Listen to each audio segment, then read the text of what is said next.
Mengejar cinta gadis manja. Ya, kabari kalau sudah selesai. Terima kasih Kak. Aku siap-siap dulu ya. Adelia baru saja ingin mengakhiri panggilan tapi. Adelia, ya, jeda cukup lama. Adelia sampai dibuat penasaran tapi. 10. Gak papa, gak papa.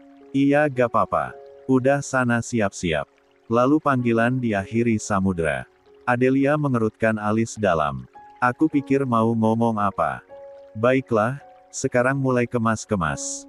Adelia selesai mengemasi baju dan barang-barangnya ke dalam 2 koper, 2 ransel besar. Baju dan barang-barangnya cukup banyak karena pekerjaannya sebagai influencer Saring Onol TD yang menuntutnya memiliki banyak style. Set make up-nya juga lumayan banyak. Tak sadar membutuhkan waktu 1,5 jam sampai selesai berkemas. Sekarang sudah pukul 2.30. Capek juga. Tapi Adelia suka rasa capeknya ini.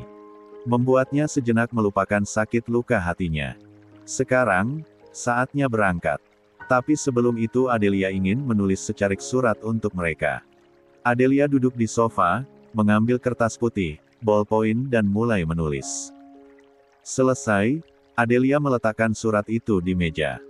Mungkin jika Adelia tak kunjung keluar kamar, seseorang akan datang untuk mengeceknya. Saat itu, surat ini sudah cukup untuk berpamitan.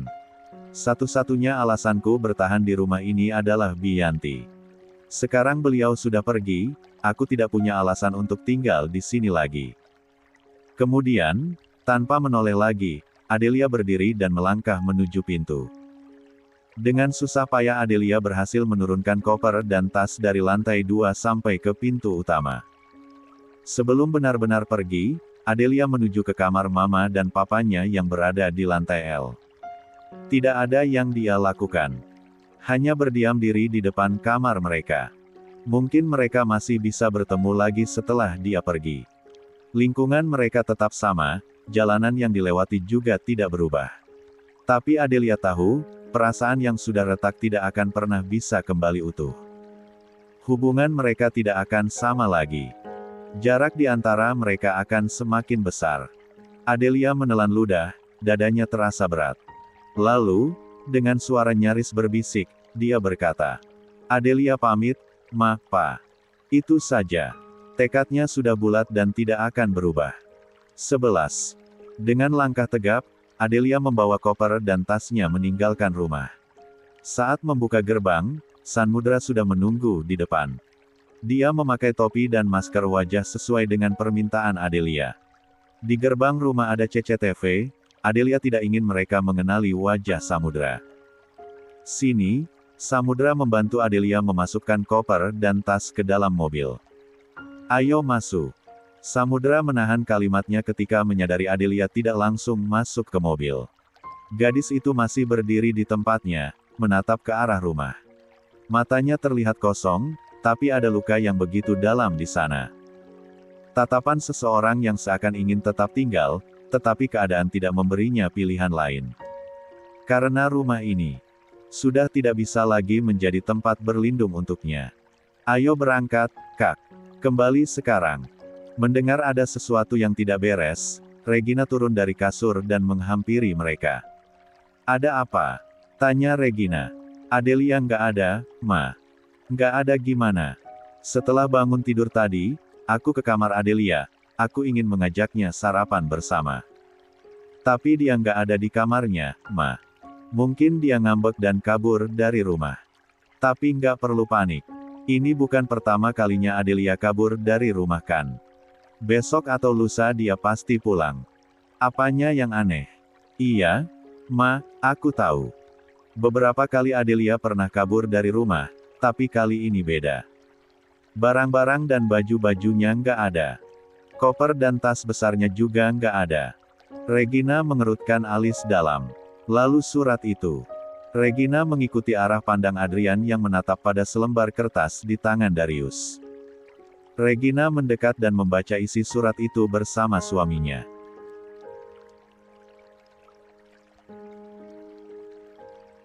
Surat Adelia.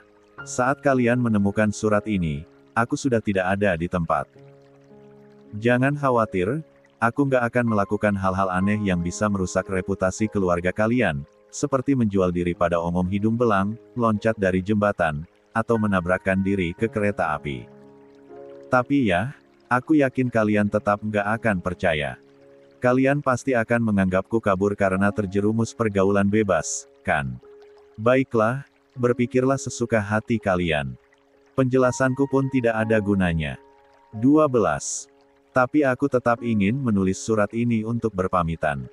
Kalian tidak perlu mencariku, aku GR sekali akan dicari haha.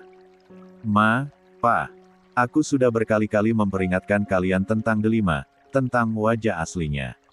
Aku sudah memberikan bukti, bahkan memperlihatkannya langsung di depan mata kalian. Tapi tetap saja, kalian tidak percaya.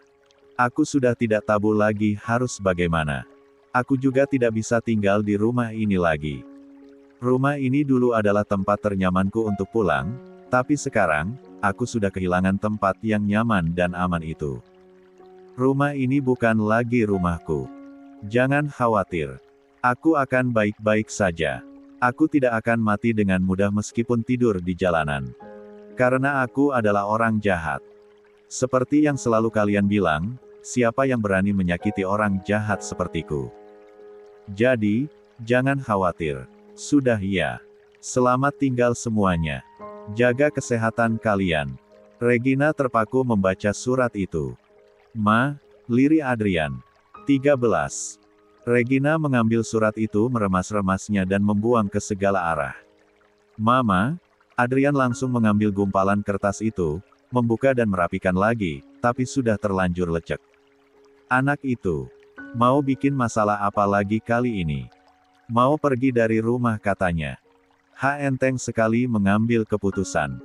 Dia pikir dunia luar seindah dunia dongeng sampai berani mengambil keputusan ini. Cek, Mama sudah benar-benar muak. Kalau mau pergi, ya sudah pergi saja. Mama nggak peduli. Kalian. Regina menatap bergantian suami dan putranya. Nggak usah repot-repot mencari Adelia. Dia cuma akan besar kepala jika kita mencarinya. Itulah yang dia inginkan. Dia ingin mencari perhatian. Astaga kepalaku, dia bukan lagi anak ABG 17 tahun yang masih puber. Dia sudah dewasa, sudah 20 tahun, tapi tingkahnya lebih kekanakan daripada anak ABG puber. Bisa-bisanya dia mencari perhatian dengan cara yang memuakkan begini. Napas Regina naik turun. Pokoknya jangan ada yang mencari Adelia. Blam. Regina masuk ke dalam kamar dan menutup pintu dengan kasar. Meninggalkan Adrian dan Darius yang masih syok di tempat. Tidak dipungkiri, Darius geram dengan reaksi istrinya yang malah marah. Padahal putri mereka sedang kabur dan entah bagaimana keadaannya sekarang. Pa, Adrian menyentuh lengan papanya. Kali ini firasatku buruk, seakan Adelia tidak akan pulang lagi. Adelia pasti pulang. Dia pasti pulang. Adrian menghela nafas berat. Aku nggak peduli dengan Mama, aku akan tetap mencari Adelia. Paling tidak aku harus melihat dengan mata kepalaku sendiri dia baik-baik saja. Atau minimal aku harus tahu di mana tempat tinggal dia sekarang. Darius mengangguk, Papa akan ikut mencari setelah bicara dengan mamamu. Iya, Pak. Adrian hendak pergi tapi tiba-tiba langkahnya tertahan. Kemarin, Adelia baik-baik saja. Justru dia tampak lega akhirnya bisa membuktikan Biyanti tidak bersalah. Tapi pagi ini tiba-tiba dia pergi. Apa semalam Papa dan Mama mengatakan sesuatu pada Adelia? Tidak, kami belum bertemu Adelia sama sekali. Mungkin, Darius tampak berpikir keras. Adelia pergi dari rumah ini karena Biyanti tidak bekerja di rumah ini lagi. Bisa jadi. Aku harus bicara dengan Adelia langsung dan mendengarkan penjelasannya. Delima baru saja bangun tidur dan terkejut dengan kehebohan pagi ini. Dari gosip pembantu dia mendengar Adelia keluar dari rumah. 14. Seharusnya Delima senang mendengar kabar ini, jika tidak dalam situasi begini. Masalahnya Adelia pergi dari rumah setelah pertengkaran besar mereka, membuat seakan-akan kepergian Adelia disebabkan oleh Delima. Orang-orang bisa menyalahkannya. Ah sudahlah, Delima akan memikirkan cara membersihkan namanya nanti saja. Sekarang dia haus. Lebih baik ke dapur dulu mengambil air. Hah, serunya setelah meneguk 3 kali tegukkan air dingin itu untuk membasahi tenggorokan yang terasa kering. Terlihat Bi Ayun memasuki dapur, membawa serbet dan membersihkan meja makan. Bi, apa Om, Tante dan Kak Adrian ada di rumah? Rumah kelihatan sepi, tanya Delima. Nyonya pergi ke klinik. Tuan pergi ke rumah sakit karena ada operasi penting. Dan Adrian masih di kamarnya di lantai 2, jawab Bi Ayun. Jawabannya cukup memuaskan, tapi nada suara Bi Ayun yang ketus dan judes membuat Delima kesal. Tapi berhubung Delima sedang tidak mood marah-marah, dia tidak mau ambil pusing.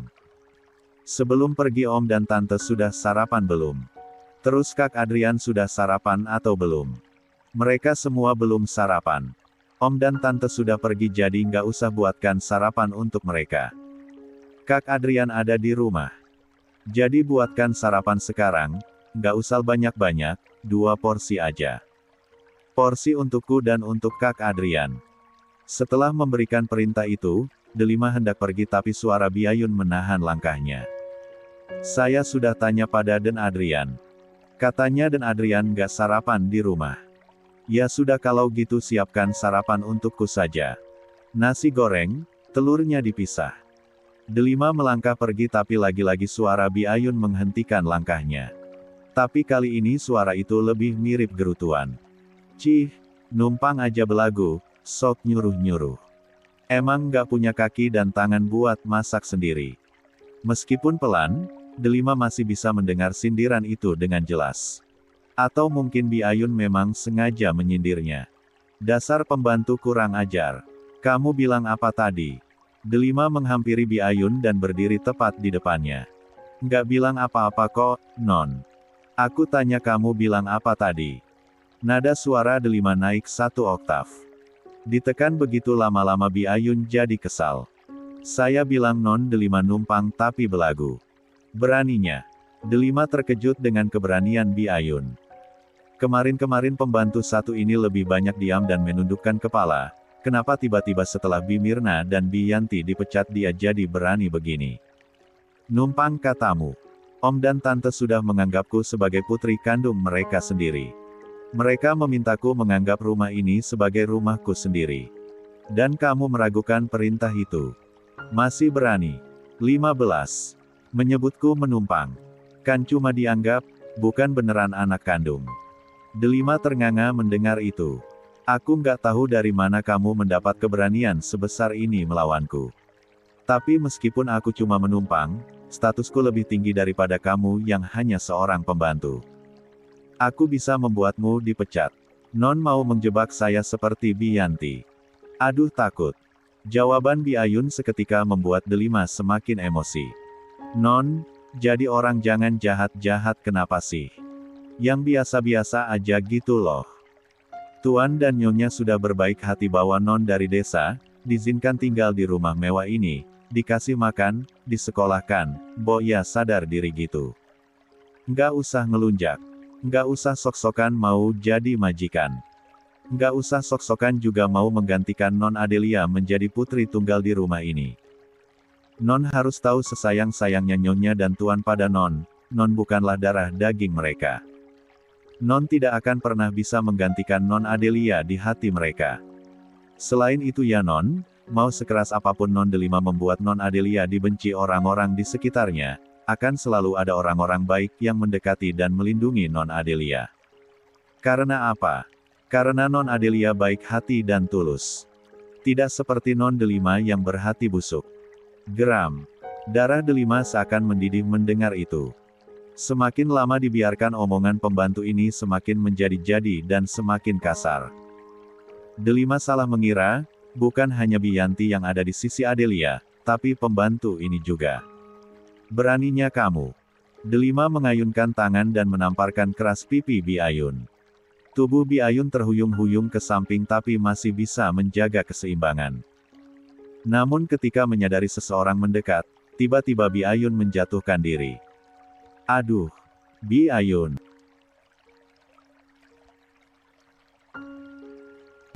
Bi Ayun jatuh ke lantai beriringan dengan suara panggilan dari Adrian. Kak Adrian. Delima syok. Kaget Adrian tiba-tiba muncul. Apa-apaan kamu? Adrian segera membantu Bi Ayun berdiri. Adrian tidak tahu apa yang terjadi di antara mereka.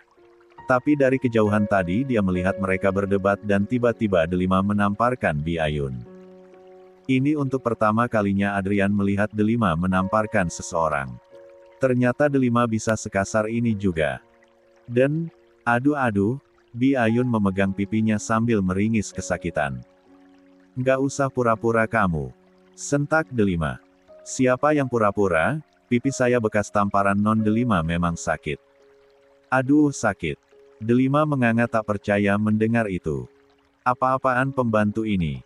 Dia sedang berakting sok tersakiti. Delima kenapa kamu tiba-tiba menamparkan Bi Ayun? Aku bisa jelasin kak. Tadi tiba-tiba Bu Ayun menghinaku. Aku. 16.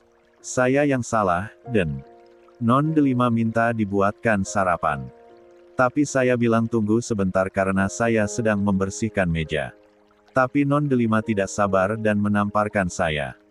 Katanya berani sekali saya melawan perintah majikan. Hiks, Bi Ayun menjelaskan sambil menangis.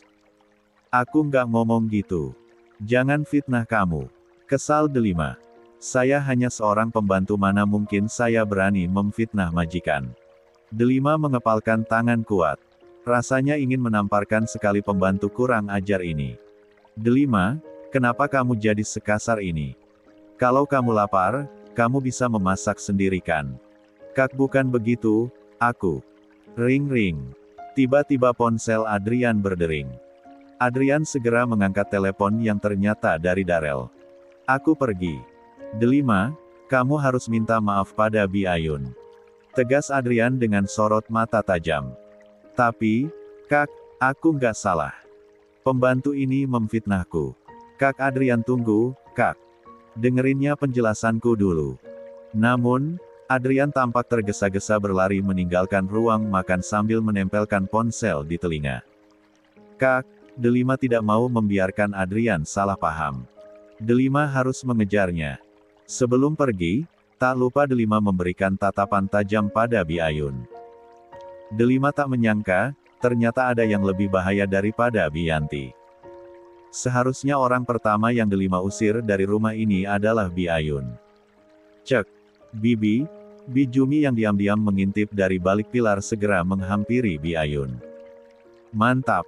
Hihihi. Bi Jumi memberikan dua jari jempolnya pada Bi Ayun, lalu mereka terkikih bersamaan. Di rumah sakit. Darius baru saja keluar ruang operasi. Syukurlah operasi berjalan dengan lancar.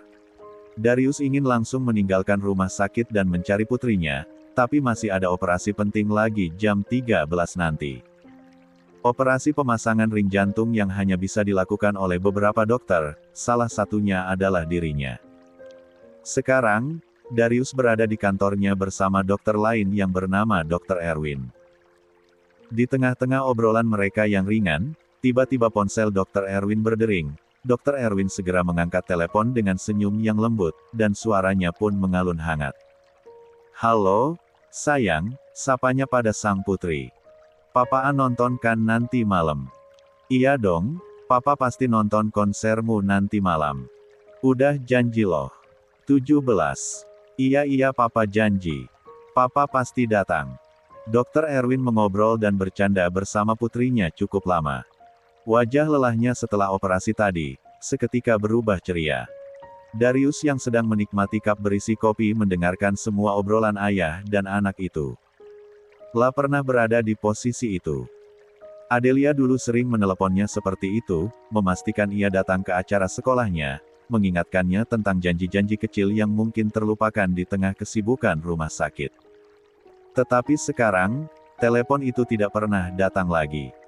Darius menatap cangkir kopinya, namun pikirannya sudah hanyut ke tempat lain. Sudah lama Darius tidak mengobrol dan tertawa bersama putrinya. Dia bahkan lupa seperti apa suara tawa Adelia. Yang adalah ingatannya hanya wajah kesal dan penuh amarah Adelia. Sedang apa putrinya sekarang?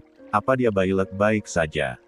Astaga, sekarang putriku sudah berusia 21 tahun, tapi tingkahnya masih manja seperti anak-anak, ucap Erwin setelah mengakhiri panggilan. Senyumnya merekah bahagia. Ya, sampai kapanpun anak-anak akan tetap menjadi anak-anak, lirih Darius. Oh ya, tadi kamu bilang ingin menghadiri konser putrimu.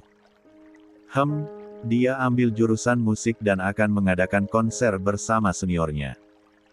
Bukan konser besar, tapi konser itu menjadi momen yang ditunggu-tunggu putri saya. Tentu saja saya harus hadir. Darius terkejut mendengar itu. Setahu saya kamu dan istrimu lulusan kedokteran. Dan anakmu kuliah di jurusan musik. Ya, lalu di mana masalahnya? Darius meremas cup kopi mendengar jawaban temannya yang sangat mudah dia ucapkan itu, seakan masalah itu bukan masalah penting. Kamu tidak marah putrimu mengambil jurusan lain, padahal kamu dan istrimu lulusan kedokteran. Kenapa marah? Saya tidak peduli putri saya kuliah di jurusan kedokteran, jurusan musik atau tidak kuliah sekalipun, yang penting dia bahagia. Semua orang tua melakukan itu kan? Semua orang tua pasti ingin anaknya bahagia kan? Iya, tapi, Darius merapatkan bibir sesaat. Bukankah anak juga harus memikirkan perasaan orang tua? Setelah dibesarkan dengan penuh cinta dan kasih sayang, seharusnya anak juga bisa membanggakan orang tuanya kan? Minimal mendengarkan nasihat dari orang tuanya. Erwin mengangkat sebelah alis, lalu menatap lurus ke depan. Saya tidak tahu bagaimana cara pandang orang tua di luar sana tentang anak. Tapi saya pribadi, saya hanya ingin melihat anak saya bahagia.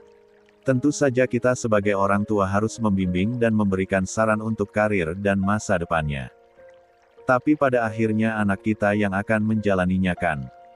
Saya tidak bisa membayangkan putri kecil saya yang manis menangis setiap malam karena terpaksa mengambil jurusan kuliah yang tidak dia inginkan. Erwin tersenyum. Saya hanya tidak ingin menyesal. Menyesal. Darius menatap Erwin dari samping. 18. Menyesal. Saya tidak mau dibenci oleh putri saya karena memaksakan kehendak. Lebih tepatnya saya tidak ingin kehilangan putri saya. Saya ingin terus menjadi superhero untuk putri kecil saya. Jangan sampai putri saya kekurangan kasih sayang sampai dia harus mencari kasih sayang dari laki-laki lain. Anda tahu, Pak Darius. Rasanya sangat menyakitkan menatap mata putrimu yang dulu selalu berbinar-binar, lalu tatapannya berubah menjadi dingin dan benci. Tangan Darius yang memegang cup kopi sedikit goyah, nyaris tumpah. Darius merasakan sesuatu menghantam dadanya begitu keras. Kata-kata Erwin menancap di hatinya seperti duri yang semakin dalam menusuk setiap kali ia mencoba menolaknya. Saya tidak ingin kehilangan putri saya. Kalimat itu terus terngiang di kepalanya, membuat tenggorokannya terasa kering. Apakah dia sudah kehilangan Adelia?